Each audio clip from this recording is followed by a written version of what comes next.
السلام عليكم ورحمة الله وبركاته. طلاب حبايبي، طلاب الصف الرابع الابتدائي، أهلا وسهلا بيكم.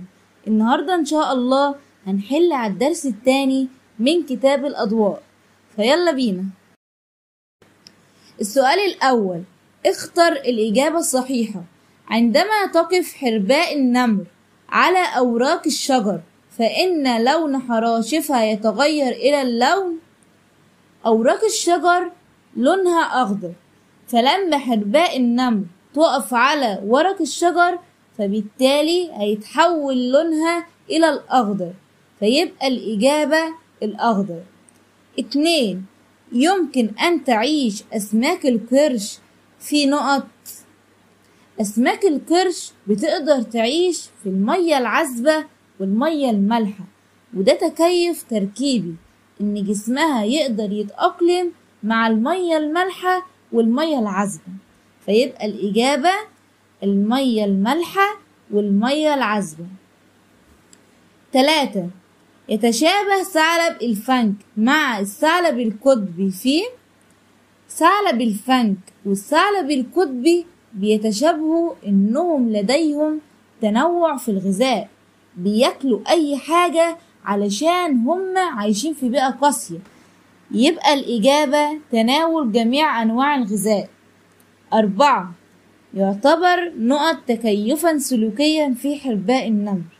التكيفات السلوكية اللي بتعملها حرباء النمر، أول حاجة بتغير لونها، تاني حاجة بتنفخ جسمها بالهواء، تالت حاجة بتفتح فمها واسع، فالإجابة نفخ الجسم أثناء الخطر.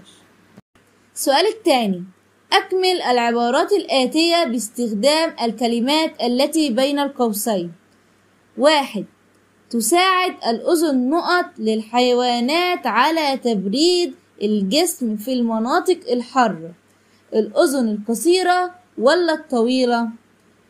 الأذن الطويلة بتساعد على إن الحيوانات تبرد أجسامهم، زي كده ثعلب الفنك، فيبقى الإجابة الأذن الطويلة. 2. الحيوانات التي تعيش في الصحراء الحارة الجافة يكون لون فرائها بنيا ولا أبيض؟ الصحراء لون الرمال بني، فعلشان يقدر الحيوان يتخفى فلازم تكون لون فرائه مشابهة للون رمال الصحراء، فبالتالي لونه بني. 3. يتميز القنفذ بنقط تحميه من المفترسات. أقدام سريعة ولا أشواك حادة؟ اللي بيحميه هو الأشواك الحادة، لأن أي كائن مفترس يقرب منه هيبعد. 4. قدرة قرش الثور على الاصطياد نهارا وليلا يعتبر تكيفا سلوكيا ولا تركيبيا؟ قرش الثور هو اللي قرر إنه يصطاد نهارا وليلا، فبالتالي يعتبر تكيفا سلوكيا. 5. تعتبر هجرة الطيور شكلا من أشكال التكيف السلوكي ولا التركيبي؟ السلوكي علشان هي اللي قررت تغير المكان اللي هي كانت فيه علشان تبحث عن الغذاء.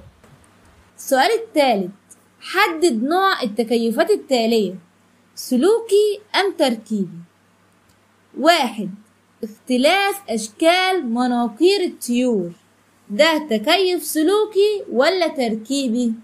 أشكال مناقير الطيور دي حاجة مخلوق بيها، حاجة موجودة في جسمه، فبالتالي تكيف تركيبي. 2. نشاط الخفافيش والبوم ليلا للبحث عن الغذاء، تكيف سلوكي ولا تركيبي؟ سلوكي علشان هما اللي قرروا يبحثوا عن الغذاء ليلا، فيعتبر تكيف سلوكي. 3. أقدام حرباء النمر على شكل حرف الفي. أقدام حرباء النمر دي حاجة مخلوقة بيها، بالتالي تعتبر تكيف تركيبي. 4. إظهار الطاووس ريشه الملون ده يعتبر تكيف سلوكي ولا تكيف تركيبي؟ إظهار يعني هو اللي قرر إنه يظهر ريشه، فبالتالي تكيف سلوكي.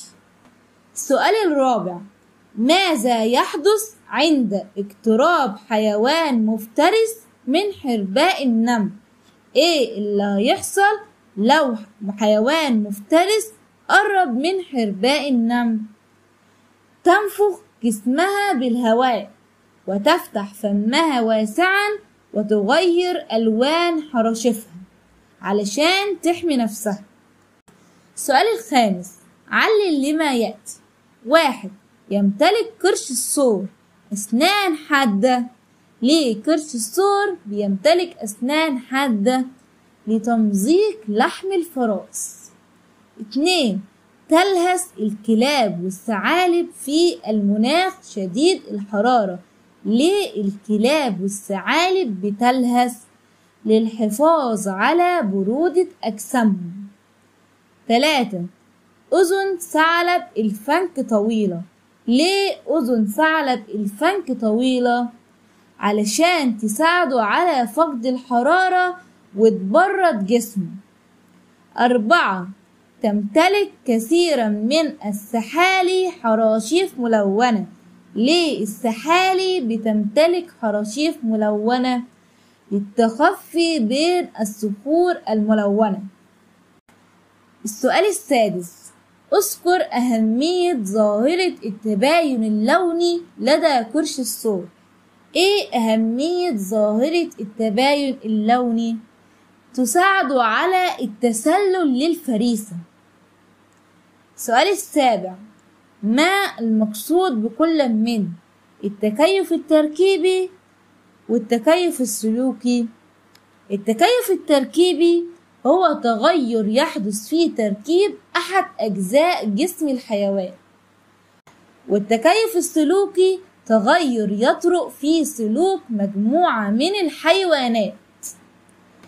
وبكده بنكون خلصنا حل الدرس الثاني من كتاب الأضواء، وفي أقرب وقت هينزل ليكم شرح الدرس الثالث. وإلى اللقاء في فيديو آخر.